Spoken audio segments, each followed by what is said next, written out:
Students, welcome to NS classes. My name is Neetu. आज की class में हम बात करेंगे 2017 के प्रीवियस ईयर पेपर के बारे में।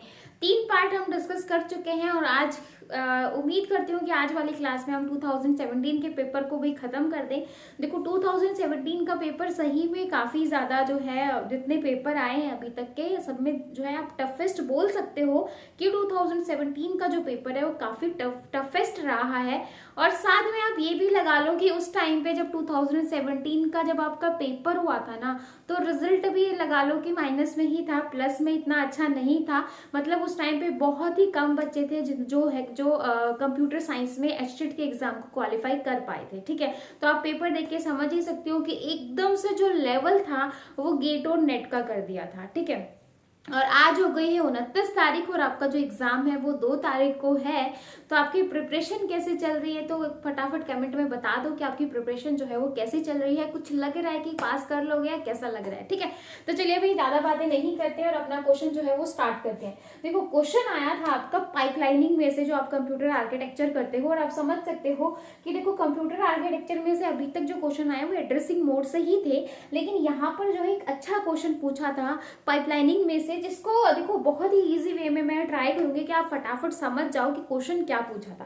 क्वेश्चन आया था, देखो ध्यान से समझो, कंसीडर इक्वल प्रोसेसिंग टाइम। आपको जो है इक्वल प्रोसेसिंग टाइम को कंसीडर करना है for it segment. Speed up जो है, स्पीड अप आपका क्या दे रखा है, एस दे रखा है, साथ में अचीव्ड बाय के सेगमेंट। आपके पास सेगमेंट कितने हैं, के, और instruction pipelining operating on a straight achieved sequence of an instruction is given by. ठीक है, तो आपको जो है टोटल जो है स्पीड अप निकालना है, और स्पीड अप का फॉर्मूला क्या होता है अभी मैं आपको बता दूं।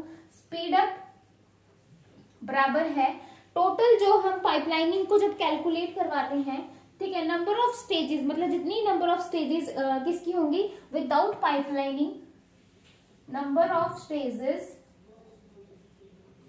विदाउट पाइपलाइनिंग, ठीक है, अपॉन में number of stages with pipelining. मतलब कि नंबर ऑफ स्टेजेस वो जब हम पाइपलाइनिंग के साथ कंसीडर करते हैं, और नंबर ऑफ स्टेजेस वो जो हम विदाउट पाइपलाइनिंग के साथ कंसीडर करते हैं। तो एक एग्जांपल के थ्रू मैं आपको यहाँ पर समझा रही हूँ, जिससे आपको समझ में आए कि किस तरीके से हम ये चीजें निकालते हैं। अब यहाँ पर देखो, के जो है आपके पास सेगमेंट है और एन जो है वो इंस्ट्रक्शन है, तो हमें स्टेजेस निकालने हैं। तो देखो यहाँ पर हम पाइपलाइनिंग को यूज नहीं कर रहे, यहाँ पर मैंने पाइपलाइनिंग को यूज नहीं किया, बिना पाइपलाइनिंग के मैं नॉर्मल काम कर रही हूँ। तो देखो अगर मैं यहाँ पर रियल लाइफ का एग्जांपल लूँ, तो पहले जब काम होते थे ना, तो जब एक काम कंप्लीट हो जाता था उसके बाद ही हम दूसरा काम स्टार्ट करते थे। ठीक है, मतलब एक काम, जब एक प्रोसेस पूरी एग्जीक्यूट हो जाएगी, उसी के बाद जो है जब सीपीयू प्रॉपर खाली हो जाएगा, देन हम दूसरी प्रोसेस को कॉल करते थे, फिर वो मेन मेमोरी में आती थी, देन वो सीपीयू के पास जाती थी। तो उस टाइम पे जो आपका सीपीयू था वो आइडल रहता था। तो यहाँ पर देखो आपकी स्टेज 1 में क्या हुआ कि सपोज आपके पास यहाँ पर इंस्ट्रक्शन कितनी है भाई, 3 है। मैंने एक एग्जांपल के रूप में लिया है, सिर्फ इसको समझो आप, है ना। मैंने यहाँ पर 3 इंस्ट्रक्शन ली है, ए बी सी। ठीक है, तो देखो मेरे पास जो है पहले ए एग्जीक्यूट हुई, फिर बी हुई, फिर सी हुई, क्योंकि मेरे पास के जो है, मेरे पास सेगमेंट जो है वो 3 है।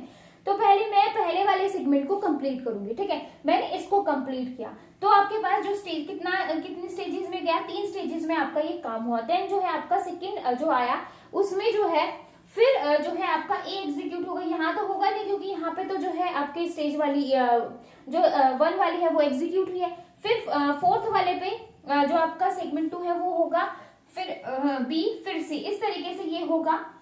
और उस टाइम पे सारा ये जो है सेकंड वाली भी खाली रहेगी, थर्ड वाली भी खाली रहेगी, इस तरीके से खाली रहेंगे। ठीक है, एक एग्जांपल के रूप में बता रही हूँ। फिर थर्ड वाली आई तो ये सारा आपका खाली रहेगा, और यहाँ पर आपका ए बी सी आ जाएगा। ठीक है, तो इस तरीके से जो है आपकी इंस्ट्रक्शन जो है वो एग्जीक्यूट होगी। तो देखो आपके पास के सेगमेंट थे और एन, मतलब 3 ही इंस्ट्रक्शन थी, 3 ही सेगमेंट थे, और उनको जो है मुझे एग्जीक्यूट करने में, उनको कंप्लीट करने में मुझे टोटल जो है कितनी स्टेजेस यूज करनी पड़ी भाई, 9 स्टेजेस। पहले मैंने एबीसी को किया, फिर मैंने जो है नेक्स्ट वाले एबीसी को किया, फिर मैंने नेक्स्ट वाले, मतलब 3 आपके पास इंस्ट्रक्शन, तीनों को आपने अलग अलग उसमें किया है।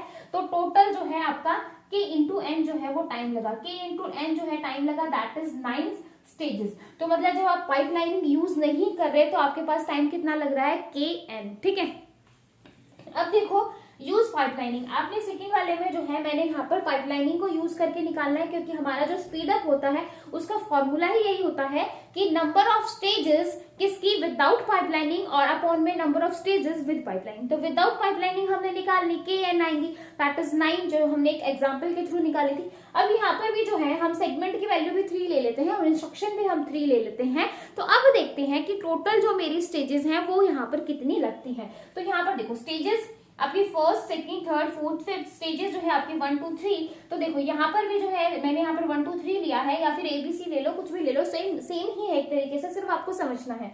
तो यहाँ पर क्या है, देखो जब फर्स्ट, सेकंड, थर्ड, जब आपकी फर्स्ट वाली इंस्ट्रक्शन कंप्लीट हो रही थी तो उस टाइम पे देखो, उस टाइम पे ये वाली जो है आपका खाली पड़ा था। लेकिन जब ये फर्स्ट वाली यहाँ पर ट्रांसफर हो गई, जब ये फर्स्ट वाली यहाँ पर ट्रांसफर हो गई तो उस टाइम पे जो है आपका यहाँ पर जो है मैंने सेकंड वाली स्टार्ट कर दी, ठीक है। जब ये वाली एग्जीक्यूट हो गई थी तो मैंने नेक्स्ट वाली को इसमें ट्रांसफर कर दिया, फिर मैंने इसमें ट्रांसफर कर दिया। मतलब ये है कि जैसे देखो आजकल क्या हो गया है, अगर अभी मैं अगर रियल लाइफ एग्जांपल लूँ तो जैसे एक बिस्किट की फैक्ट्री कोई लगाता है, ठीक है, या फिर कोई जूस की फैक्ट्री लगाता है, तो इतनी सारी मशीनें होती हैं।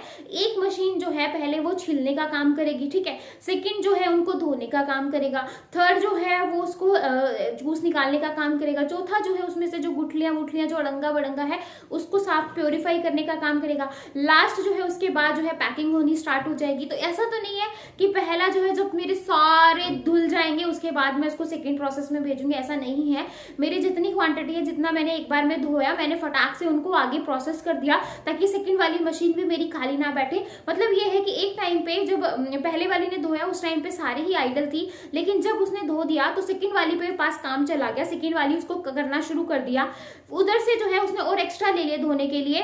मतलब इस तरीके से ये है कि मेरे पास अगर 5 मशीनें थी तो पांचों मशीनों को मैंने जो है धीरे धीरे करके सबको काम पे लगा दिया। ऐसा नहीं है कि पहले एक पूरी काम करेगी, फिर जो है फिर दूसरा करेगा, फिर तीसरा करेगा, फिर चौथा करेगा, फिर पांचवा करेगा, ऐसा नहीं है। मतलब जो पहले ने थोड़ा सा किया, फिर दूसरे को दे दिया, फिर तीसरे को दे दिया, फिर चौथे को, इस तरीके से कुछ कुछ चीजें जो है वो बनना स्टार्ट हो गई हैं। समझ में आया? तो यही आपका पाइपलाइनिंग के साथ कंसेप्ट होता है। तो यहाँ पर जो आपका टोटल स्टेजेस लगती हैं वो लगते हैं K+N-1। देखो यहाँ पर 3 सेगमेंट थे, 3 इंस्ट्रक्शन थी, तो यहाँ पर टोटल स्टेजेस आपने कितनी यूज की? 5। तो फॉर्मूला आपका हो जाएगा K+N, मतलब K और N में N को ऐड करवा दो और उसमें से -1 कर दो, तो उतनी स्टेजेस आप जो है विद पाइपलाइनिंग यूज कर रहे हो। तो आपका फॉर्मूला यहाँ पर क्या बनेगा भाई? KN तो हो जाएगा विदाउट पाइपलाइनिंग और K+N-1 हो जाएगा विद पाइपलाइनिंग। तो देख लो भाई कौन सा ऑप्शन है, A तो नहीं है, B भी नहीं है, C भी नहीं है, तो D ऑप्शन जो होगा वो आपका यहाँ पर बिल्कुल सही होगा। ठीक है, नेक्स्ट क्वेश्चन देखो भाई, नेक्स्ट क्वेश्चन देख लेते हैं। समझ में आया? देखो क्वेश्चन तो काफी टफेस्ट है, ऐसी बात नहीं है, और अगर आप लोगों ने ये चीज पहली बार देख रहे हो तो आप लोगों को थोड़ा सा ही लगेगा, लेकिन जब ये स्टेट का एग्जाम हो जाएगा तो उसके बाद हम इन सारे सब्जेक्ट्स को डिटेल में जो है कवर अप करना शुरू करेंगे। ठीक है, हाँ जी। अब जो है अभी आपका एग्जाम 2 दिन बाद है, तो अभी सिर्फ इतना समझो, अगर पाइपलाइनिंग के बिना आता है, पाइपलाइनिंग के साथ पूछता है, अगर ये फॉर्मूला पूछ रहे तो आपको ये चीजें पता होनी चाहिए। ठीक है, अब नेक्स्ट क्वेश्चन की बात कर लेते हैं भाई। हाँ जी, नेक्स्ट क्वेश्चन देखो, नेक्स्ट क्वेश्चन आया है आपका MS PowerPoint 2007 से। ठीक है, मैं साथ ही साथ क्वेश्चन इसलिए लिख देती हूँ भी ताकि आप लोगों का ज्यादा टाइम वेस्ट ना हो, लास्ट टाइम पे आप ज्यादा से ज्यादा पढ़ने पर ध्यान दें, क्योंकि फिर मैं बोलूंगी, फिर मैं क्वेश्चन लिखूंगी तो जो है बहुत ज्यादा टाइम लग जाएगा। ठीक है, तो इसलिए मैं साथ ही साथ जो है होल्ड रोक के जो है क्वेश्चन लिख देती हूँ ताकि आपका टाइम जो है वो सेव हो सके। ठीक है, हाँ जी। अब देखो बोल रहा है MS PowerPoint 2007 appropriate option to tile all open program windows side by side on the screen. बोल रहा है कि सारे के सारे प्रोग्राम जो है आप एक स्क्रीन पे ओपन करवा सको, उनको अरेंज करवा सको, तो उसको आप क्या कहोगे? देखो डायरेक्ट अगर ऑप्शन देखो तो अगर आप समझ में आ रहा है window fit, arrange all, window move, तो यहाँ पर जो है आपका आंसर क्या होगा भाई? फटाफट आंसर कर दो। देखो क्वेश्चन देख के ही समझ में आ रहा है कि आंसर क्या हो सकता है। हाँ जी, क्या आंसर हो सकता है भाई? देखो tile all open program window, मतलब साइड बाय साइड देखो ये वाली स्क्रीन है, और यहाँ पर जो है पावर पॉइंट में क्या होता है, आपकी स्लाइड्स होती है, स्लाइड्स को आप अरेंज करवाते हो। यही होता है ना कि एक पेज पे आपको सारी स्लाइड जो है वो इस तरीके से आप क्या कर सको, अरेंज कर सको सारी की सारी को, कि अगर किसी का सीक्वेंस चेंज करना है, कुछ करना है, तो यहाँ पर क्या हो जाएगा? Window arrange all. ठीक है, तो आंसर तो समझ में आया कि इसका क्या होगा। देखो यहाँ पे ये बोर्ड पे क्वेश्चन समझाने मेरा मोटिव यही था कि आपको कैस्केडिंग का मतलब समझ आना चाहिए। देखो कैस्केडिंग क्या होता है, ये आपकी एक विंडो है, ठीक है, इस विंडो के ऊपर जो है आप एक विंडो और ऐसे लगा दो, एक सेकेंड, फिर इसके साथ एक और आपकी ऐसे आ जाएगी, फिर एक और ऐसे, मतलब इसका मतलब क्या है कि ओवरलैपिंग होना, मतलब एक विंडो के पीछे एक विंडो के पीछे, तो कैस्केडिंग का मतलब क्या हो जाएगा, ओवरलैपिंग। तो यहाँ पर जो आपकी विंडो है वो क्या हो रही है, भी ओवरलैपिंग हो रही है। मूव का मतलब मूव करवाना, फिट मतलब जो फिट हो जाए, जो आपकी स्लाइड्स है वो। लेकिन यहाँ पर सारी की सारी के बारे में पूछा है, तो इसका जो आंसर आएगा वो क्या आएगा, अरेंज ऑल आएगा। समझ में आया भाई कि इसका आंसर अरेंज ऑल क्यों होगा, कैस्केडिंग क्या होता है वो समझ में आया। ठीक है, अब नेक्स्ट क्वेश्चन देखो भाई, नेक्स्ट क्वेश्चन में हमारा क्या बोल रहा है। आई होप आप 2017 का जो पेपर है आपको इजी लग रहा होगा। किसी भी क्वेश्चन में डाउट है तो आप बिल्कुल बेझिझक पूछो, क्योंकि देखो 2018 और जो 19 का जो पेपर है ना, वो पेपर आपका 2017 के पेपर के ऊपर टिका था। मोस्टली क्वेश्चन जो है वो आपके 2017 के ही आए हुए थे। तो आप ये समझो कि आपको 17, 18 एंड 19 का बहुत ही अच्छे से पेपर करना है। मतलब 14, 15, 16 का करो या मत करो, लेकिन जो है आगे के 3 साल के जो पेपर है वो आपको बहुत ही अच्छे से करने हैं। उनका जो मेन जो टॉपिक है कि कहाँ से आया है और उस टॉपिक में कैसे क्वेश्चन पूछा गया है, उस क्वेश्चन को बहुत अच्छे से समझ लो, ताकि जो है नेक्स्ट में जब स्टेटमेंट चेंज हो तो आपको जो है उसका मेथड करने में प्रॉब्लम ना हो। ठीक है, देखो जैसे अगर मैं एग्जांपल दूं, आपके जो डेटा स्ट्रक्चर में से ट्री में से जो है 2-2, 3-3 क्वेश्चन आए हुए हैं, तो ट्री कैसे बनाते हैं, इन ऑर्डर पोस्ट ऑर्डर दे रखा है तो प्री ऑर्डर कैसे बनाएंगे, इन ऑर्डर प्री ऑर्डर दे रखा है तो पोस्ट ऑर्डर कैसे बनाएंगे, या फिर स्टैक में बहुत सारी वैल्यू दे देगा, बोलेगा कि प्लस से पहले इवोल्यूट करके दिखाओ, मल्टीप्लाई से पहले क्या होएगा, टॉप वैल्यूज क्या होंगी। तो ये चीजें जो है आपको करनी आनी चाहिए। अगर इन चीजों को करने में कुछ भी प्रॉब्लम आ रही है तो भैया आप मुझसे पूछ लो, क्योंकि ये जो है डायरेक्ट आपके एग्जाम में आने वाले हैं। साथ में ही जो है प्रोसेस शेड्यूलिंग के एल्गोरिथम बहुत अच्छे से कर लो, डिस्क शेड्यूलिंग के एल्गोरिथम बहुत अच्छे से कर लो, पेज रिप्लेसमेंट एल्गोरिथम वाले बहुत अच्छे से कर लो, क्योंकि तीनों में से ही जो है क्वेश्चन आ रहा है। डिजिटल में जो है आपका टूज कॉम्प्लीमेंट एज, जो आपके टूज कॉम्प्लीमेंट है उसको अच्छे से कर लो। और जो कन्वर्जन है कि कन्वर्जन कैसे करते हैं, जैसे आप decimal to binary, binary to decimal, octal to decimal, ये हेक्साडेसिमल, ये बहुत अच्छे से कर लो, क्योंकि इन पे जो है हर साल क्वेश्चन आया है और आगे भी आएगा, मतलब गारंटेड है। अगर आपको इन क्वेश्चंस को करने में कुछ भी प्रॉब्लम हो रही है तो भैया आप मुझसे बोल सकते हो बिना झिझक, क्योंकि अभी भी आपके पास टाइम है। अभी आपको जो है आप अपना जो स्कोर है उसको इम्प्रूव कर सकते हो। वैसे मैं ट्राई कर रही हूँ कि कल जो है हम पूरी रिवीजन क्लास लें हर उसकी, ठीक है, तो ट्राई करते हैं 11-12 बजे हम लेंगे, जैसा भी होगा मैं आपको जो है इन्फॉर्म कर दूंगी। ठीक है, हाँ जी, नेक्स्ट क्वेश्चन देखो भाई। हाँ जी, नेक्स्ट क्वेश्चन देखो, नेक्स्ट क्वेश्चन भी काफी अच्छा है। पूछा है कि मीन टर्म आपको बतानी है, मीन टर्म एक्सप्रेशन, और आपको बता रखा है पी क्यू आर, यानी कि आप समझ सकते हो कि जो के मैप बनेगा वो 2 की पावर 3 यानी कि 8 उसका बनेगा। तो यहाँ पर बोल रहा है P Q plus Q R dash plus P R dash जो है वो यहाँ पर किस मीन टर्म के बराबर होगा। तो देखो एक चीज समझो, आपकी 2 फॉर्म होती है, एक होती है एसओपी फॉर्म, ठीक है, और एक होती है पीओएस फॉर्म। ठीक है, एसओपी होती है sum of product, sum of product, और पीओएस होती है प्रोडक्ट ऑफ सम। ध्यान से समझ लो भाई, तो फुल फॉर्म इसको याद रख लो, ठीक है, क्या पता क्वेश्चन आ जाए। सम ऑफ प्रोडक्ट में हम क्या करते हैं भाई, सम ऑफ प्रोडक्ट में इस तरीके से लिखा जाता है A B C plus B A C bar. ठीक है, मतलब ये है कि पहले आपका प्रोडक्ट होगा देन आपका सम होगा, तो वो आपकी होती है सम ऑफ प्रोडक्ट, और इसको हम एक्सप्रेस करते हैं, मीन टर्म कहते हैं एसओपी फॉर्म को, और मीन टर्म को हम डिनोट करते हैं स्मॉल एम से। अगर क्वेश्चन आ जाए कि मीन टर्म को किससे डिनोट किया जाता है तो स्मॉल एम से किया जाता है। पीओएस जो होती है वो आपकी होती है मैक्स टर्म, ठीक है, और इसको जो है कैपिटल एम से जो है वो डिनोट किया जाता है, और इसका जो लिखने का तरीका होता है वो होता है ए प्लस बी प्लस सी इंटू ए बार प्लस बी प्लस सी।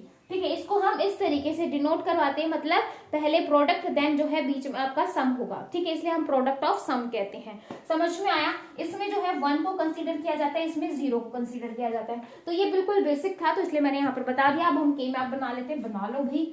ये जो है मेरा के मैप है, ठीक है, और यहाँ पर जो है हम इस तरीके से ले रहे हैं, तो यहाँ पर जो है आप Q R, P Q R है आपका, तो आप इस तरीके से पी क्यू आर ले लो, ठीक है। और आपको लिखना कैसे है, ये जो है यहाँ पर ये आपका 0, ये 1, यानी कि ये आपका पी बार, ये आपका पी, ठीक है, और 1 2, तो इस तरीके से हो जाएगा, 0 0 लिखते हो, 0 1 लिखते हो, 1 1 1 0। तो ये इसका स्टैंडर्ड है, आप इसमें कुछ चेंज नहीं कर सकते, ये प्री डिफाइंड है, ठीक है।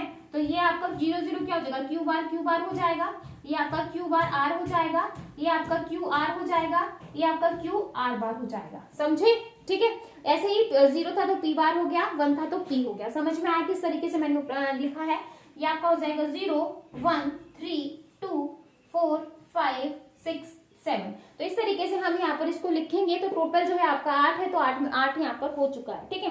अब देखो आगे क्या करना है, आगे देखो कहाँ कहाँ पर हमें 1 लिखना है, कहाँ कहाँ पर 1 लिखना है, जहां पर आपका P और Q है। P और Q कहाँ पर है, P और Q जो है, P और Q देखो, एक तो यहाँ पर बनेगा P और Q, यहाँ पर तो बार है, वहां पर बार है, तो यहाँ पर P और Q बन गया, तो यहाँ पर 1 आ जाएगा, यहाँ पर भी P और Q बन गया, तो यहाँ पर भी 1 आ जाएगा, समझे।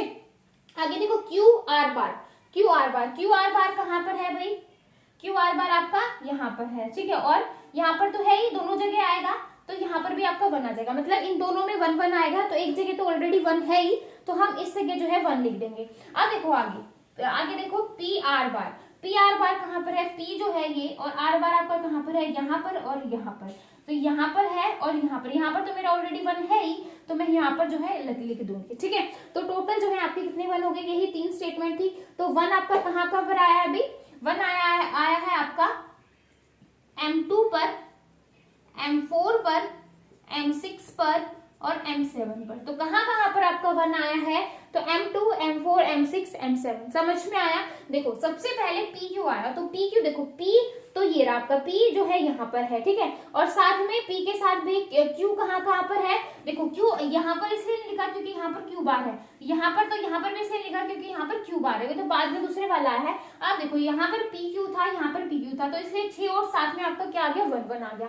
अब देखो क्यू आर बार कहाँ पर है, एक तो यहाँ पर आपका क्यू आर बार है, और आपका कहाँ पर है भाई, यहीं पर आपका क्यू आर बार है, तो दोनों में ही हम क्या लगा देंगे, 1 1 लगा देंगे। लेकिन देखो 7 में तो ऑलरेडी हम 1 लिख ही चुके हैं, तो कहाँ पर आ जाएगा भाई, 2 में आपका 1 आ जाएगा, ठीक है। अब देखो पी आर बार, पी तो आपका ये रहा, अब आर बार कहाँ पर है, एक तो यहाँ पर है और एक यहाँ पर है, तो यहाँ पर मैंने 1 लिख दिया, ठीक है। और साथ में जो है आपका यहाँ पर 1 आ जाएगा, लेकिन यहाँ पर तो ऑलरेडी 1 है, तो इसलिए तो है ही, तो फिर मैं क्या लिखूं, ठीक है। तो इसलिए जो है क्या आएगा आपका आंसर में चेक कर लो भाई, M2 M4 M6 और M7, यानी कि सी ऑप्शन जो है आपका यहाँ पर बिल्कुल सही होगा। समझ में आया कि जब इस टाइप का क्वेश्चन आ जाए तो किस तरीके से ऐसे क्वेश्चन को सॉल्व किया जाए, ठीक है। अब नेक्स्ट क्वेश्चन देखो भाई, नेक्स्ट क्वेश्चन में क्या बोल रहा है,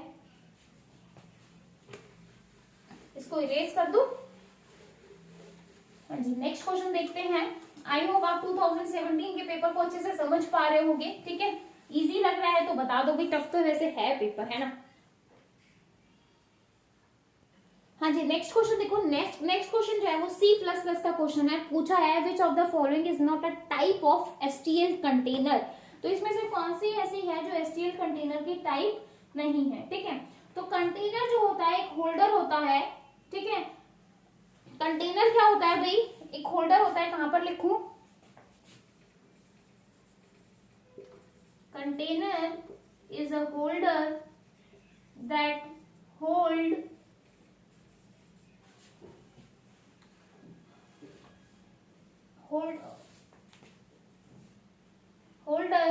object that store a collection of other object। Container की डेफिनेशन देखो भाई, कंटेनर जो होता है एक होल्डर होता है जो होल्ड करता है ऑब्जेक्ट को, that store a collection of other object. समझ में आया। देखो राइटिंग पे मत जाना, जो बोल रहे हैं उसको समझो। कंटेनर जो एक होल्डर है जो होल्ड करता है, holder that object that store a collection of other object, ठीक है। अब देखो इसकी टाइप है भाई एसटीएल कंटेनर की, कौन कौन सी 3 टाइप है, ड्राइव्ड कंटेनर, एसोसिएटिव कंटेनर और सीक्वेंस कंटेनर, ठीक है। अब देखो ड्राइव्ड में आपका स्टैक आ जाएगा, क्यू आ जाएगा, प्रायोरिटी क्यू आ जाएगा। तो ड्राइव्ड में आपका क्या क्या आएगा भाई, स्टैक आएगा, क्यू आएगा, प्रायोरिटी क्यू आएगा, ठीक है। एसोसिएटिव में आपके मैप और सेट आ जाते हैं, और सीक्वेंस में आपका एरे एंड लिंक लिस्ट आ जाएगा। समझ में आया। तो ये जो है इसकी टाइप है, और इसकी टाइप में फर्दर क्या क्या चीजें आएंगी वो मैंने यहाँ पर डिफाइन की है। तो देखो ड्राइव्ड में आपका क्या आएगा, stack queue and priority queue, and associative में मैप एंड सेट, और सीक्वेंस में आपका एरे एंड लिंक लिस्ट, ठीक है। अब क्वेश्चन देखो, क्वेश्चन में पूछ रहा है कि कौन सी टाइप नहीं है, तो देखो भाई 3 ही टाइप होती है, चौथी टाइप देख लो क्या नहीं है। अब देखो एक्टिव यहाँ पर है, देखो ड्राइव होती है, एसोसिएटिव होती है, सीक्वेंस होती है, लेकिन एक्टिव जो है वो कोई भी टाइप नहीं होती, तो नॉट ही पूछा था, तो यहाँ पर आंसर क्या आ जाएगा भाई, सी ऑप्शन आपका बिल्कुल सही होगा। समझ में आया भाई? देखो एक पेज बना लो, एक पेज जो है बना लो अच्छे से, और उसमें 2017 के सारे सॉल्यूशन अच्छे से लिखते हुए जाओ, ताकि जो है आपको प्रॉब्लम ना आए, ठीक है। हाँ जी, नेक्स्ट क्वेश्चन देखो, नेक्स्ट क्वेश्चन में क्या बात कर रहा है। क्वेश्चन सारे ही ऐसे हैं, मतलब थ्योरेटिकल क्वेश्चन भी ऐसे हैं जिनको बहुत ही डिटेल से समझाना पड़ेगा, क्योंकि क्वेश्चन का लेवल जो है काफी अच्छा लेवल पूछा गया है 2017 के एस्टेट के पेपर के अंदर, ठीक है। हाँ जी, नेक्स्ट क्वेश्चन देखो भाई, नेक्स्ट क्वेश्चन जो है आपका पूछा गया था ट्री में से पूछा गया है, और जैसे कि मैंने कहा कि इन ऑर्डर, प्री ऑर्डर और पोस्ट ऑर्डर में से क्वेश्चन आता है, तो यहाँ पर 2 क्वेश्चन है, अभी 2017 में 2 क्वेश्चन आए थे, तो दोनों क्वेश्चन को ही अच्छे से देखेंगे, ताकि जो है अभी 2021 में भी क्वेश्चन आएगा, बिल्कुल आएगा, डेफिनेटली श्योर हूँ इस चीज के लिए तो कि क्वेश्चन आएगा। तो जो है आप इस क्वेश्चन को बहुत अच्छे से करो, ताकि आपको पूरा अच्छे से समझ में आए कि किस तरीके से हम निकालते हैं, ताकि अभी जो आपके पेपर में आए तो आपको जो है डाउट ना हो। भाई इंक खत्म हो गई है पेन में, तो मैंने सोचा कि तब तक आप जो है क्वेश्चन रीड कर लोगे, तब तक मैं इंक डाल लेती हूँ, ठीक है। हाँ जी, क्वेश्चन देखो आपके पास इन ऑर्डर आपको दे रखा है, प्री ऑर्डर आपको गिवन है, आपको पोस्ट ऑर्डर निकालना है, ठीक है। तो कैसे निकालेंगे हम पोस्ट ऑर्डर, वही हम यहाँ पर देखने वाले हैं। तो देखो इन ऑर्डर आपका क्या होता है, इन ऑर्डर में जो आपका रूट होता है वो बीच में होता है, इनका मतलब है कि बीच में, ठीक है। तो इन ऑर्डर जहां पर होगा, वहां पर इन ऑर्डर में आपका जो रूट होगा वो बीच में होगा, ठीक है। प्री मतलब पहले, पोस्ट मतलब बाद में, तो प्री में पहले रूट होता है। देखो एक चीज तो बिल्कुल ऐसे समझ लो कि इन ऑर्डर में जो रूट होता है, इन ऑर्डर में जो रूट होगा वो क्या होगा, पहले लेफ्ट होगा, फिर रूट होगा, देन आपका राइट पार्ट होगा, ठीक है। समझ में आया? फिर जो है प्री ऑर्डर की बात कर लेते हैं। प्री ऑर्डर में जो है पहले रूट होता है, देन लेफ्ट होता है, देन आपका क्या होता है, राइट होता है, ठीक है। और पोस्ट ऑर्डर में क्या होता है भाई, पोस्ट ऑर्डर में आपका होता है पहले आपका लेफ्ट होगा, देन राइट होगा, और लास्ट में आपका रूट होगा, ठीक है। मतलब इन ऑर्डर में लेफ्ट, रूट एंड राइट, और प्री में रूट, लेफ्ट एंड राइट, और पोस्ट में लेफ्ट, राइट एंड रूट। समझ में आया? अब देखो कॉम्बिनेशन देखो, अगर आपको इन ऑर्डर और प्री ऑर्डर दे रखा है तो आप पोस्ट ऑर्डर निकाल सकते हो। अगर आपको इन ऑर्डर और प्री ऑर्डर दे रखा है तो आप जो है सॉरी, आपको अगर इन ऑर्डर और पोस्ट ऑर्डर दे रखा है तो आप प्री ऑर्डर निकाल सकते हो। लेकिन अगर अभी आपके एग्जाम में क्वेश्चन आ जाए कि अगर प्री ऑर्डर और पोस्ट ऑर्डर आपको गिवन है और बोले कि इन ऑर्डर निकालो, तो ये जो है वो इनवैलिड होता है। हम इन ऑर्डर पोस्ट ऑर्डर और प्री ऑर्डर से जो है इन ऑर्डर को नहीं फाइंड आउट कर सकते, क्योंकि इनवैलिड है। एक इन ऑर्डर आपका होना चाहिए, चाहे वो पोस्ट ऑर्डर के साथ हो, चाहे वो प्री ऑर्डर के साथ हो, तो आप फाइंड कर सकते हो। लेकिन प्री ऑर्डर और पोस्ट ऑर्डर का जो है कॉम्बिनेशन नहीं होता, वो इनवैलिड ट्री बनता है। तो अगर अभी आप 2021 में आपके एग्जाम में आ जाए कि आपको पोस्ट ऑर्डर गिवन हो, प्री ऑर्डर गिवन हो, और बोले कि इन ऑर्डर निकालो, तो आप उसको नहीं निकाल सकते। ये चीज हमेशा याद रखना कि हमेशा या तो आपको इन ऑर्डर पोस्ट ऑर्डर का कॉम्बिनेशन होगा, या इनका या प्री का। समझ में आया? बेसिक चीजें थी। अब भैया क्वेश्चन कर लेते हैं, है ना। क्वेश्चन करो भाई, क्वेश्चन में क्या बोल रहा है। देखो क्वेश्चन में आपको देखो इन ऑर्डर और प्री ऑर्डर दे रखा है। तो इन ऑर्डर जो है, यहां लिख लेती हूँ। इन ऑर्डर जो है क्या है, B D A E C F, ठीक है। और पोस्ट ऑर्डर, प्री ऑर्डर क्या है भाई, प्री ऑर्डर, प्री ऑर्डर क्या है, A B D C E F. और पोस्ट ऑर्डर आपका क्या होता है, निकालना है। अब वही निकालेंगे हम। अब देखो एक चीज देखना, देखो इन प्री ऑर्डर में हम क्या देखते हैं, प्री ऑर्डर में हम रूट नोड देखते हैं। मतलब इन ऑर्डर में हम ये देखेंगे कि वो कौन सी जगह पे है, लेफ्ट में है, राइट में है। और प्री या पोस्ट में सिर्फ हम क्या चेक करते हैं कि रूट कौन सी बनेगी। अब यहाँ पर देखो आपकी रूट कौन सी बनेगी भाई, क्योंकि प्री का पहला ही अक्षर बताता है कि वो रूट नोड है। तो यहाँ पर रूट नोड क्या बनेगी भाई, ए। रूट नोड क्या बन गई, ए बन गई, ठीक है। अब देखो यहाँ पर मार्क कर लो, मैं एक दूसरा पेन ले लेती हूँ ताकि आपको समझ में आए अच्छे से, ठीक है। तो यहाँ पर मैंने ग्रीन मार्कर ले लिया है। हाँ जी, यहाँ पर रूट नोड बन गई है आपकी ये। और जैसा कि मैंने कहा कि इन ऑर्डर में हम ये चेक करते हैं कि लेफ्ट वाला पार्ट कौन सा है और राइट वाला पार्ट कौन सा है। तो देखो लेफ्ट बन गया आपका बी और डी और राइट बन गया आपका ई सी एफ। लेफ्ट क्या बन गया बी और डी और राइट क्या बन गया आपका ई सी एफ। अब देखो बी और डी तो आपका लेफ्ट रहेगा और ये आपका राइट रहेगा, समझ में आया। अब देखो अब हमें इन दोनों में से रूट नोड कौन सी होगी वो हम कहाँ पर चेक करेंगे, प्री या पोस्ट में चेक करते हैं। अब हमें प्री दे रखा है तो हम प्री ऑर्डर में चेक करेंगे कि रूट कौन सी होगी। अब देखो रूट जो है ए के बाद क्या है बी, क्योंकि मैंने कहा कि पहला ही आपका क्या होता है रूट नोड होता है। तो ए के बाद बी क्या है रूट नोड है, तो ए के बाद जो है आपका क्या आ जाएगा भाई बी आ जाएगा। और अब ये बी के लेफ्ट में और राइट में डी आएगा। लेफ्ट और राइट पोजीशन देखने के लिए हम कहां पर देखते हैं इन ऑर्डर में। तो लेफ्ट और राइट देखो बी के लेफ्ट में क्या है भाई डी है, तो बी के लेफ्ट में लगा दो डी को। समझ में आया, समझ में आया। देखो सबसे पहले हमने जो है चेक किया प्री ऑर्डर में कि रूट नोड कौन सी है भाई, रूट नोड लगा दिया। फिर मैं इन ऑर्डर में गई और मैंने जहां पर रूट नोड थी उसको सर्कल कर दिया और उसका जो लेफ्ट वाला पार्ट है वो लेफ्ट ट्री बन जाएगा और जो उसका राइट वाला पार्ट है वो क्या बन जाएगा राइट ट्री बन जाएगा। ठीक है, अब देखो यहाँ लेफ्ट में जो है लेफ्ट में बी और डी था तो मुझे कंफ्यूजन था भाई बी और डी में से रूट नोड किसको बनाऊं। तो मैं वापस से कहाँ जाऊंगी, मैं प्री ऑर्डर के पास जाऊंगी और देखूंगी कि जो है रूट नोड क्या है। तो देखो ए के बाद बी मुझे मिला तो मैं समझ गई कि भाई बी जो है वो मेरी रूट नोड बन गई है।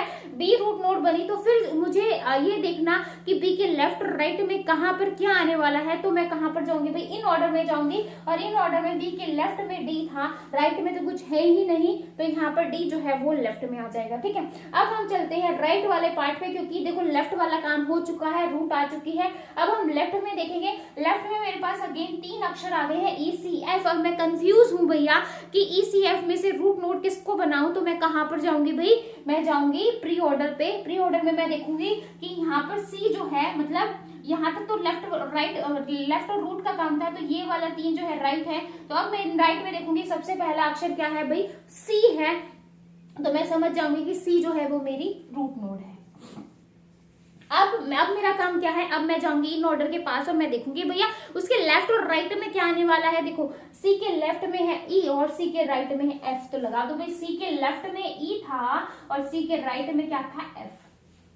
समझ में आया। तो ये बन गया आपका राइट सब ट्री, ये बन गया लेफ्ट सब ट्री और ये आपका बन गया रूट नोड। समझ में आया कि किस तरीके से मैंने बनाया है। देखो एक एक स्टेप देखो बहुत इजी है, समझाने में मुझे थोड़ा टाइम लग रहा है लेकिन एक बार समझ में आ गया तो विद इन सेकेंड आप इस क्वेश्चन को कर सकते हो। देखो इन ऑर्डर और प्री ऑर्डर गिवन है।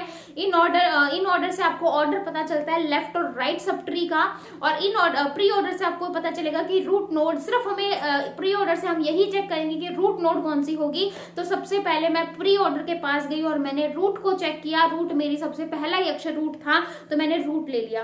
फिर मैं इन ऑर्डर पे जाऊंगी, जो मेरी रूट नोड बनी है उसको आप सर्कल बना दो, स्क्वायर बना दो, आपको जैसे लगता है ठीक वैसे बना दो। ठीक है, फिर मैं उसका लेफ्ट पार्ट देखूंगी और राइट पार्ट देखूंगी तो आपको ये समझ में आ जाएगा कि लेफ्ट में कितने अक्षर आने वाले हैं और राइट में कितने अक्षर आने वाले हैं। तो लेफ्ट में थे 2 और राइट में थे 3। ठीक है, अब मैंने जो है बी और डी में मैं अगेन कंफ्यूज हो गई कि रूट कौन सा बनेगा। तो रूट देखने के लिए हम किसके पास जाएंगे भाई, प्री ऑर्डर के मैं पास गई और फिर मैंने देखा ए के बाद कौन सा अक्षर आ रहा है भाई, बी आ रहा है, तो बी को मैंने क्या बना दिया भाई, रूट नोड बना दिया। फिर मैं इन ऑर्डर के पास जाऊंगी, फिर देखूंगी कि भाई इसका लेफ्ट और राइट सब ट्री क्या बनने वाला है। तो लेफ्ट में कुछ था नहीं, राइट में डी था, तो मैंने राइट में क्या लगा दिया, डी लगा दिया। ठीक है, अब मैं क्या करूंगी, अब मैं इसके राइट वाले सब ट्री को जाऊंगी। अब राइट में 3 अक्षर हैं, 3 है, तो अब मैं जो देखो फिर मुझे कंफ्यूजन हो गई कि भैया मैं रूट नोड किसको बनाऊं। तो रूट नोड देखने के लिए हम जाते हैं प्री ऑर्डर के पास, और प्री ऑर्डर के पास मैंने जैसे ही देखा तो सी जो था वो पहला ही अक्षर था, तो मैंने क्या बना दिया, सी को रूट नोड बना दिया। फिर मैं इन ऑर्डर के पास जाऊंगी कि भाई सी के लेफ्ट में क्या आने वाला है, सी के राइट में क्या आने वाला है। भैया सी के लेफ्ट में था ई और सी के राइट में था एफ, तो भैया लिख दिया मैंने। अब हम पोस्ट ऑर्डर बना लेते हैं क्योंकि ट्री बन गया है, तो पोस्ट ऑर्डर तो अब तो आ ही गया। अब देखो पोस्ट ऑर्डर निकालने के लिए मैं क्या करूंगी, पहले जाऊंगी मैं, देखो लेफ्ट राइट रूट होता है, तो पहले मैं देखो लेफ्ट वाले सब ट्री पे आई, लेफ्ट वाले पार्ट पे आई, लेफ्ट वाला पार्ट था नहीं, तो लेफ्ट वाला नहीं था तो मैं कहाँ जाऊंगी, राइट वाले पार्ट पे जाऊंगी। तो राइट था डी, फिर देखो डी का फिर रूट नोड क्या है भाई, बी, क्योंकि डी के बाद हम क्या लिखते हैं, राइट वाले पार्ट के बाद क्या लिखेंगे, रूट नोड लिखेंगे। अब ये तो रूट है, रूट तो लास्ट में आएगा तो हम इसको लेंगे नहीं, अब हम राइट सब ट्री के पास जाएंगे। राइट के बाद रूट लेंगे नहीं, पहले लेते हैं लेफ्ट, राइट और रूट, तो फिर लेफ्ट मेरा है E, राइट मेरा है F, रूट क्या है C, और इन सब की रूट क्या है A। तो देखो DBEFCA। अब ऑप्शन में चेक कर लो भाई क्या है, DBEFCA, यानी कि A ऑप्शन जो है,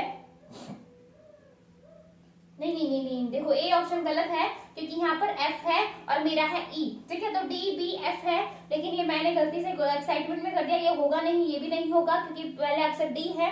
अब देखो C ऑप्शन DBEFCA, तो यानी कि C ऑप्शन आपका सही है। फोर्थ भी नहीं होगा क्योंकि आगे वाला अक्षर हमारा क्या है भी D, तो दो ऑप्शन तो ऐसे ही एलिमिनेट हो जाएंगे। तो इस तरीके से आप निकाल सकते हो, तो C आंसर आपका बिल्कुल सही होगा। समझ में आया भाई, समझ में आया? ये वाला क्वेश्चन समझ में आया, इंपॉर्टेंट है भाई, इसको बहुत अच्छे से मार्क कर लेना, एग्जाम में आएगा तो भाई इसको बहुत अच्छे से समझ लो। डाउट है तो फिर से पूछ लेना, कोई दिक्कत नहीं है मुझे, है ना। लेकिन क्वेश्चन बस गलत नहीं होना चाहिए एग्जाम में आपका, है ना। इतना तो मैं आपसे उम्मीद रखती हूँ कि आप क्वेश्चन जो है वो गलत नहीं करके आएंगे, है ना। तो देखो 2 क्वेश्चन आए थे 2017 में, सेकंड क्वेश्चन भी अभी साथ में एक्सप्लेन कर लेते हैं ताकि जो है आपको आपकी जो कंटिन्यूटी है वो बनी रहे और आप खुद भी सॉल्व करके देखो कि किस तरीके से वो होगा, है ना। तो हाँ जी, नेक्स्ट क्वेश्चन देखो। नेक्स्ट क्वेश्चन अगेन जो है आपका इन ऑर्डर, प्री ऑर्डर और पोस्ट ऑर्डर के ऊपर है। अगेन जो है वो आपका BST के ऊपर है। तो देखो आपको जो इस यहाँ पर गिवन है, बोल रहा है post order traversal of binary search tree is given by, मतलब पोस्ट ऑर्डर आपको दे रखा है और प्री ऑर्डर आपको निकालना है और इन ऑर्डर जो है आपको ये दे रखा है। तो देखो भाई क्वेश्चन तो काफी ट्रिकी है। अब जिसको ये लगेगा भैया इन ऑर्डर तो दे नहीं रखा तो मैं कैसे निकालूं, तो एक चीज समझो, जो आपका इन ऑर्डर होता है ना, इन ऑर्डर को आप सीधा सीधा बोल सकते हो असेंडिंग ऑर्डर। इन ऑर्डर को आप क्या बोल सकते हो, असेंडिंग ऑर्डर बोल सकते हो। असेंडिंग ऑर्डर क्या होता है कि जैसे आपके पास अगर एक ट्री के अंदर 10 वैल्यू हैं 1 2 3 4, तो 1 2 3 4 5 6 7 8 9 10 मतलब सारी की सारी असेंडिंग ऑर्डर में होंगी, तो वो आपका इन ऑर्डर होगा। तो देखो यहाँ पर जो है आपके पास टोटल इतनी है 1 2 3 4 5 6 7 और सारी की सारी देखो अगर इन ऑर्डर में है तो वो आपका क्या बन जाएगा भाई, क्या बन जाएगा, वो आपका इन ऑर्डर बन जाएगा, ठीक है। तो देखो यहाँ पर आपका पोस्ट ऑर्डर हम लेंगे, देखो पोस्ट ऑर्डर हम यहाँ पर लेंगे, पोस्ट ऑर्डर आपको गिवन है VSQTURP और इन ऑर्डर आपको गिवन है, देखो S छोटा है V से, V इस तरीके से देखो SVQPTRU, तो ये जो है ये आपका इन ऑर्डर हो जाएगा क्योंकि इसने देखा ये सबसे छोटा है, फिर ये इस तरीके से बता रखा है, तो ये जो है यहाँ पर असेंडिंग ऑर्डर बन जाएगा क्योंकि ये गिवन है कि ऐसे है। तो मतलब जैसे कि मैंने कहा कि इन ऑर्डर में हम असेंडिंग वैल्यू लेते हैं तो सबसे छोटी ये है और सबसे बड़ी ये है, तो इसी तरीके से मैंने इसको यहाँ पर लिख दिया और प्री ऑर्डर मुझे यहाँ पर निकालना है, ठीक है। प्री ऑर्डर मुझे यहाँ पर निकालना है, तो भैया आप क्या करोगे, कैसे करोगे, तो मैंने आपको कहा था रूट नोड हम कहाँ पर देखते हैं, प्री और पोस्ट में देखते हैं, और इन ऑर्डर से हम ये देखते हैं कि लेफ्ट वाला पार्ट और राइट वाला पार्ट क्या बनेगा, ठीक है।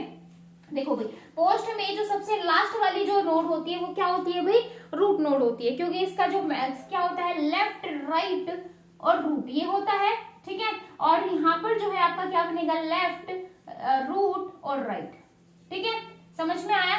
तो यहाँ पर सबसे पहले जो लास्ट वाली नोड है वो क्या बनेगी, रूट नोड, तो भैया सर्कल लगा दो, तो P जो है वो रूट नोड बन गई, तो ये जो है ये आपकी रूट नोड है इन ऑर्डर के लिए। तो यहाँ पर SVQ जो है वो लेफ्ट सब ट्री बनने वाले, TRU जो है वो आपके राइट सब ट्री बनने वाले हैं। तो 3 एलिमेंट आपके लेफ्ट सब ट्री में आएंगे, 3 आएंगे आपके राइट में, समझे।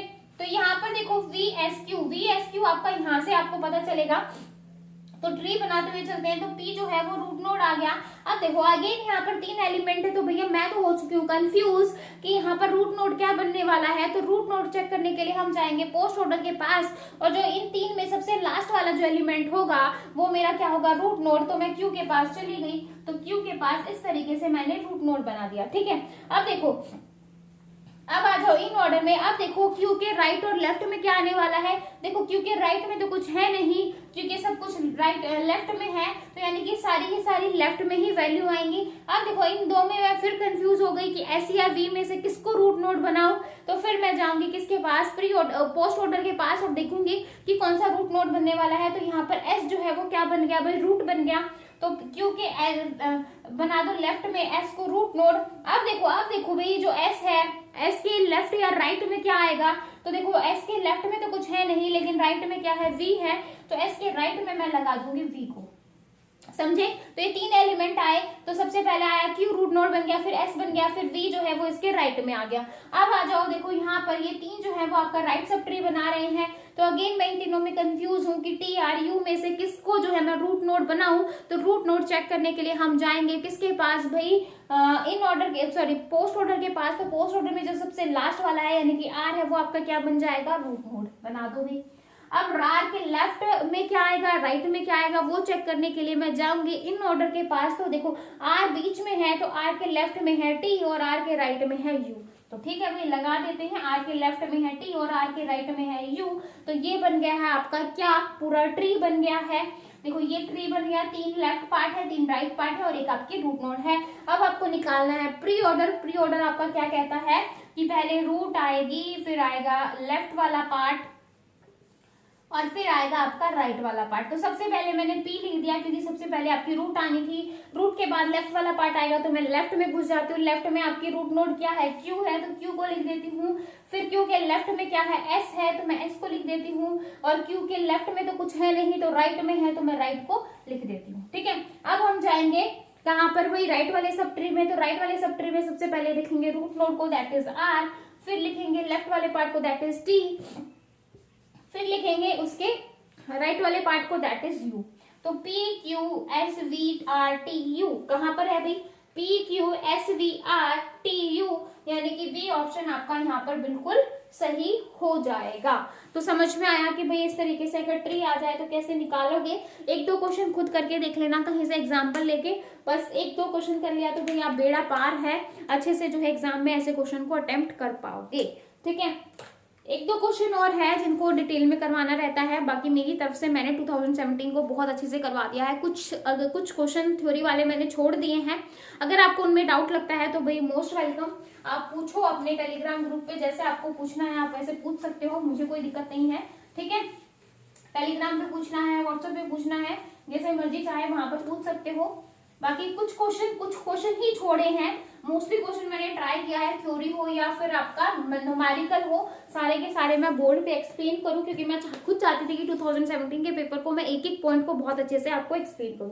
तो कुछ क्वेश्चन है उनको भी हम देख लेते हैं। ठीक है, हाँ जी, नेक्स्ट क्वेश्चन देखो। नेक्स्ट क्वेश्चन जो है आपका जावा में से क्वेश्चन आया था और पूछा था which layout managers pressures preserve the width and height of the component. ठीक है, कि कौन सा लेआउट है जो क्या करता है, प्रिजर्व करता है विड्थ और हाइट को ऑफ द कंपोनेंट में से। देखो 4 ऑप्शन आपको गिवन थे, flow layout, border layout, box layout, grid layout. तो चारों में से क्या ऑप्शन होगा वो आपको यहाँ पर बताना था। ठीक है, हाँ जी, तो यहाँ पर जो है चारों की मैंने यहाँ पर डेफिनेशन लिखी है ताकि आप समझ सको, ताकि एग्जाम में जो है इन चारों में से अगर अब की बार इन चारों में से कुछ और पूछ ले, किसी और की डेफिनेशन दे ले तो आपको कंफ्यूजन ना हो। ठीक है, तो देखो सबसे पहले देखो फ्लो लेआउट क्या होता है। फ्लो लेआउट कहता है कि use to arrange the component, ये उन कंपोनेंट को अरेंज करवाता है in a line after another, मतलब एक दूसरे के बाद जो आते हैं उनको क्या करवाता है भाई, अरेंज करवाता है। ठीक है, एक फ्लो के उसमें। अब सेकंड देखो बॉर्डर लेआउट क्या कहता है। बॉर्डर से आप समझ रहे हो कि आप बॉर्डर का लेआउट बना रहे हो, तो ये क्या कर रहा है, उन सारे कंपोनेंट को जो है 5 भागों में डिवाइड कर देता है। आपका नॉर्थ हो गया, साउथ हो गया, ईस्ट हो गया, वेस्ट हो गया और सेंटर वाला जो पार्ट है उसको। ठीक है, तो देखो इस तरीके से मैंने यहाँ पर एक टेबल बनाई, जैसे आप समझ रहे हो कि नॉर्थ में डिवाइड कर दिया, साउथ में कर दिया, ईस्ट वेस्ट हो गया आपका, ईस्ट हो गया और बीच में आपका सेंटर हो गया।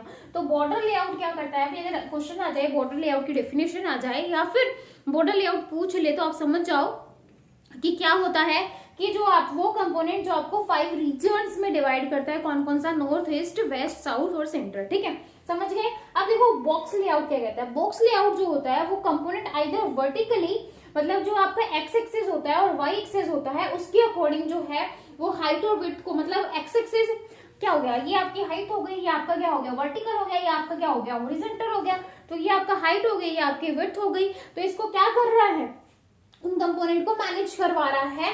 तो यहाँ पर जो है आपका आंसर क्या आ जाएगा, भाई सी ऑप्शन आपका यहाँ पर बिल्कुल सही होगा। ठीक है, तो सी ऑप्शन जो है वो बिल्कुल यहाँ पर सही होगा। समझ में आया कि बॉक्स लेआउट इसका आंसर क्यों हो रहा है, क्योंकि यहाँ पर जो है हम वाई एक्सिस और एक्स एक्सिस यानी कि हॉरिजॉन्टल और वर्टिकली या फिर लेंथ और हाइट और विड्थ में जो है उसको मैनेज करवा रहे हैं, ठीक है। 4 देखो ग्रिड लेआउट। ग्रिड लेआउट क्या कहता है आपका, grid layout with the given row and column but no gap between the column, जो है ये क्रिएट करवाता है रो और कॉलम को, लेकिन उनके बीच में जो है उन कंपोनेंट के बीच में गैप को नहीं करता। तो यहाँ पर जो है ग्रिड लेआउट आपका ये होगा।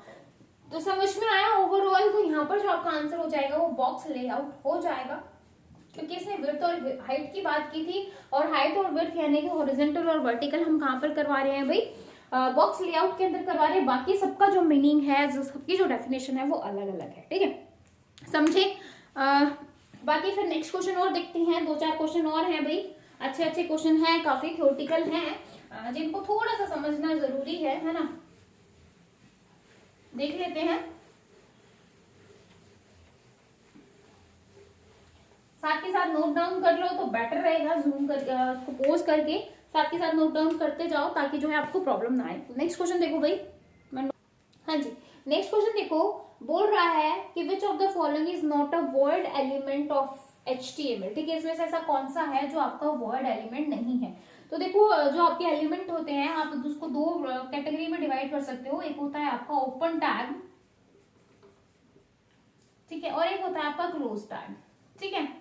देखो HTML में आप सबको पता है कि प्री डिफाइंड टैग होते हैं, HTML हमारी केस सेंसिटिव लैंग्वेज नहीं होती है, साथ में ही जो है अगर हम किसी को ओपन करवा रहे हैं तो उसको क्लोज भी करवाते हैं, ठीक है। लेकिन कुछ ऐसे टैग्स होते हैं जिनको हम ओपन तो करवाते हैं लेकिन क्लोज नहीं करवाते, ठीक है। तो ओपन टैग जो होते हैं वो आपके क्या होते हैं, वॉइड एलिमेंट कह सकते हो, एम्पटी टैग कह सकते हो, ठीक है, दोनों एक ही बात है। तो एम्पटी टैग या वॉइड टैग मतलब जिनको ओपन तो करते हैं लेकिन क्लोज नहीं करते, ठीक है, मतलब इस तरीके से ओपन होंगे लेकिन लास्ट में क्लोज करने की कोई जरूरत नहीं है, सिर्फ ओपन किया काम खत्म, ठीक है। क्लोज टैग ऐसे होते हैं जिनको आप ओपन भी करोगे और क्लोज भी करोगे तो वो आपके क्लोज टैग हो जाएंगे, ठीक है। अब देखो यहाँ पर एक चीज देखने वाली बात है, पूछ रहा है कि कौन से आपके वॉइड एलिमेंट नहीं है। तो देखो कुछ टैग होते हैं जैसे आपका एम्पटी में हो गया आपके BR टैग हो गए, ठीक है, इमेज वाला टैग हो गया, साथ में जो है आपका और कौन से टैग हो गए भाई, हॉरिजॉन्टल वाला हो गया। तो ये सारे के सारे ऐसे टैग हैं जो जिनको आप ओपन तो करते हो लेकिन क्लोज करने की जरूरत नहीं है, सारे के सारे एम्पटी टैग हैं। क्लोज टैग में आपका P टैग आ जाएगा, ठीक है, आपके DY टैग आ जाएंगे, हेड आपका टाइटल, ये सारे जो टैग होते हैं आपका जो है, और कौन सा टैग हो गया, बॉडी टैग हो गई, जितने भी टैग हैं सब में जो है आपको ओपन भी करोगे और लास्ट में जो है इनको क्लोज करने की भी जरूरत है, इस तरीके से, ठीक है।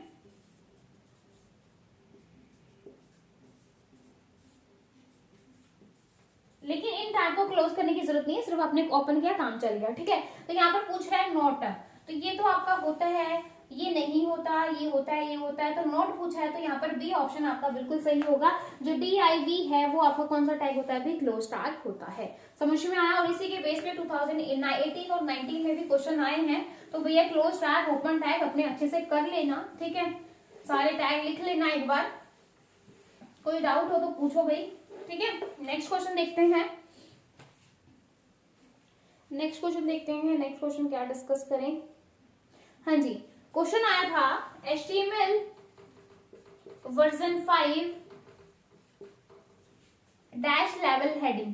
देखो वर्जन 5 जो है हमारा लेटेस्ट जो है वो वर्जन है, ठीक है, लेवल 5 का। अब आप ये वर्जन 5 देख के कंफ्यूज मत हो जाना कि कितनी हेडिंग होती है। तो देखो आप सबको पता है कि हमारी जो हेडिंग होती है वो 6 ही होती हैं, H1 से स्टार्ट होती हैं और H6 तक जो है जाती हैं, ठीक है।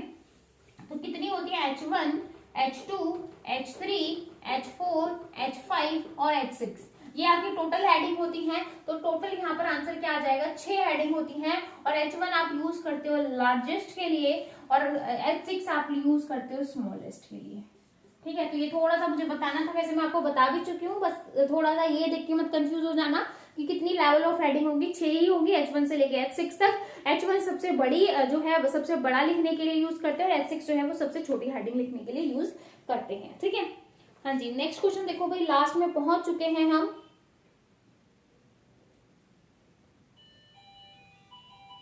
लास्ट में 1-2 क्वेश्चन और एक्सप्लेन कर लेते हैं, फिर जो है क्लास को बाइंड अप करेंगे, ठीक है। एक क्वेश्चन और एक्सप्लेन करवा देती हूँ, बूलियन अलजेब्रा का है क्वेश्चन, ठीक है। इनवैलिड स्टेटमेंट बतानी है, क्या बताना है, इनवैलिड स्टेटमेंट बतानी है। पहला ऑप्शन बोल रहा है, एक सेकेंड भाई कहाँ गया, 32.2 4 इज इक्वल टू 14.5 10, ठीक है। बी ऑप्शन में बोल रहा है 356 8 डबल ई 16, ठीक है। सी ऑप्शन में बोल रहा है 58.6 is equal to 3 B point C base 16। D option बोल रहा है 10101112 इज इक्वल टू 53.8, ठीक है। इनवैलिड स्टेटमेंट बतानी है, तो इनवैलिड स्टेटमेंट यहाँ पर क्या होगी भाई, फटाफट कर लो अगर आता है तो, ठीक है। वैसे तो इजी क्वेश्चन है, बहुत ही बेसिक सा क्वेश्चन है, आजकल तो हर कोई जो है ऐसे क्वेश्चन सॉल्व कर लेता है। कन्वर्जन वाला क्वेश्चन है भाई, किस तरीके से आप कन्वर्ट करोगे, है ना, तो किस तरीके से कन्वर्ट करवाओगे। देखो सबसे पहले तो इसी स्टेटमेंट को चेक कर लेते हैं, लेफ्ट और राइट वाला पार्ट जो है वो इक्वल है या नहीं। तो कैसे करेंगे, देखो ये जो डेसिमल है इसको हम 4 वाले बेस में चेंज करके देखते हैं। 4 वाले बेस में चेंज करेंगे तो 14 को हम किससे डिवाइड करेंगे, 4 से, क्योंकि जिसमें कन्वर्ट करना हो, जिस बेस में करना हो उससे हम डिवाइड करेंगे। तो 4 से कर दो भाई, 4 3 12, बच गए 2, और फिर 3 से तो होगा नहीं, तो यहाँ पर जो है हम नीचे से ऊपर लिखते हैं, तो क्या हो जाएगा 3 और 2 बेस, है ना। अब देखो 5 को देख लो, 0.5 को कैसे करोगे, 4 से करोगे, तो 4 पंजा 20 और 2, तो यहाँ पर 0 आ गया, क्योंकि पॉइंट के बाद हमारा काम ही ये क्या होता है 0 निकालना। तो पॉइंट के बाद आपका क्या आ जाएगा भाई 2 आ जाएगा। तो यानी कि ये वाली जो स्टेटमेंट है ये आपकी बिल्कुल सही है, ट्रू है, वैलिड है, ठीक है। लेकिन मुझे तो इनवैलिड बतानी है, तो ये वाला तो आपका आंसर होगा नहीं, ये वाला आपका आंसर नहीं होगा। अब नेक्स्ट देखो भाई, ये वाला जो ऑक्टल है मैं इसको क्या किस में चेंज कर रही हूँ, हेक्साडेसिमल में चेंज करवा रही हूँ। नेक्स्ट देखो, नेक्स्ट में क्या बोल रहा है, देखो ये तो आपकी वैलिड हो गई। नेक्स्ट देखो, हमें ऑक्टल को हेक्सा में चेंज करना है, कर दो भाई 3 5 6, 3 5 6 है, तो 6 को क्या लिखोगे 1 1 0, 5 को क्या लिखोगे 1 0 1, और 3 को लिखोगे 0 1 1। इनको याद कर लो भाई, बिल्कुल हेक्सा में चेंज करोगे तो 4 4 के पेयर बना दोगे, तो 4 के पेयर, 4 का पेयर और 4 का पेयर, ठीक है। तो ये तो 0 हो गया, और इसको आप लिखोगे, ये आपका क्या हो गया भाई 14, और ये आपका 14 हो गया। 14 को लिखते हो ई और ई, तो ये आपका हो गया हेक्साडेसिमल। तो यहाँ पर देखो ई और ई का बेस 16, बिल्कुल, तो ये भी आपका क्या है भाई वैलिड है, तो ये भी आपका आंसर नहीं होगा। समझ में आया। अब देखो नेक्स्ट, देखो भाई नेक्स्ट को देख लेते हैं। नेक्स्ट में भी जो है आपको चेंज करना है, I think octal to decimal. मैंने एक बार बेस नहीं लगाया, मैं एक बार चेक कर लेती हूँ भाई क्वेश्चन को, ताकि गलत ना एक्सप्लेन करवा दूं।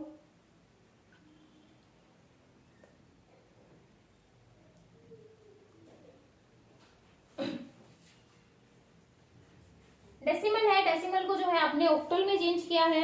कैसे करोगे भाई,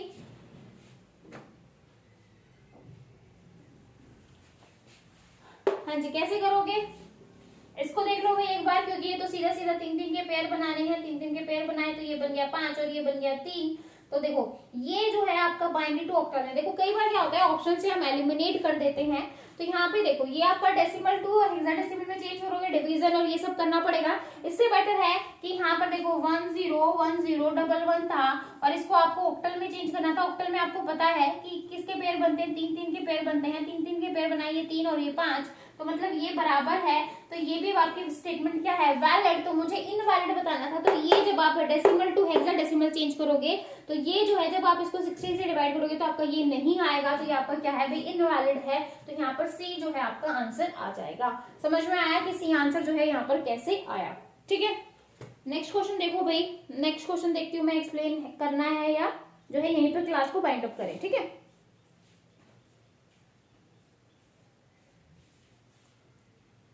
हाँ जी, कुछ क्वेश्चन रह गए हैं सी लैंग्वेज के, जिनमें अगर आपको डाउट आता है तो आप मुझसे पूछ सकते हो, ठीक है। किसी को भी लगे तो आप मुझसे पूछ लेना, अदरवाइज जो है मैं भी ट्राई करूंगी कि जो है एक पीडीएफ के फॉर्मेट में जो है आपको एक पूरा जो है सॉल्यूशन प्रोवाइड करूँ। वैसे तो जो है मैंने डिटेल जो करवाया है, अभी इतना टाइम भी नहीं है कि पूरा पेपर जो है हम करें, ठीक है। मैं अगर जो 2-4 जो क्वेश्चन रह गए हैं थ्योरेटिकल जो बेस के, अगर आपको उनमें भी डाउट आता है तो वैसे आप मुझसे पूछ लेना। वैसे मैंने भी ज्यादातर क्वेश्चन ट्राई किया है कि मैं थ्योरेटिकल क्वेश्चन को भी कवर अप करवा सकूं, और मैंने यहाँ पर काफी सारे क्वेश्चन करवाए भी हैं, जो साथ में जो है मुझे ऐसा लग रहा था कि नेक्स्ट जो है अगर 2021 में भी आ गए उसी के बेस पे, तो आपको जो है किसी तरीके की कोई प्रॉब्लम ना आए, ठीक है।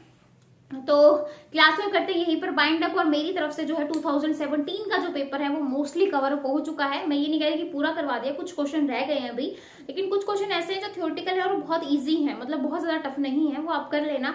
डाउट आए तो आप मुझसे पूछ लेना, ठीक है। तो क्लास को करें खत्म, ठीक है। अगर क्लास अच्छी लगी हो तो भी हमेशा की तरह चैनल को एक लाइक शेयर सब्सक्राइब बिल्कुल करो, ठीक है। अगर क्लास पढ़ाना अच्छा लगता है, डाउट नहीं आता, तो अब जो है कमेंट भी कर सकते हो अच्छे अच्छे, मुझे बहुत अच्छा लगता है, ठीक है। लगता है कि ऐसे जो है, मतलब इतनी जो मेहनत करती हूँ मैं बोर्ड पे कि पहले लिखो फिर आपको एक्सप्लेन करो ये वो, तो मतलब फिर काफी कमेंट देख के मतलब सारी चीजें फुर हो जाती हैं, ठीक है। लगता है कि ऐसी मेहनत और करनी चाहिए। तो फिर मिलेंगे ऐसी नई क्लास के साथ, तब तक के लिए बाय एंड थैंक यू।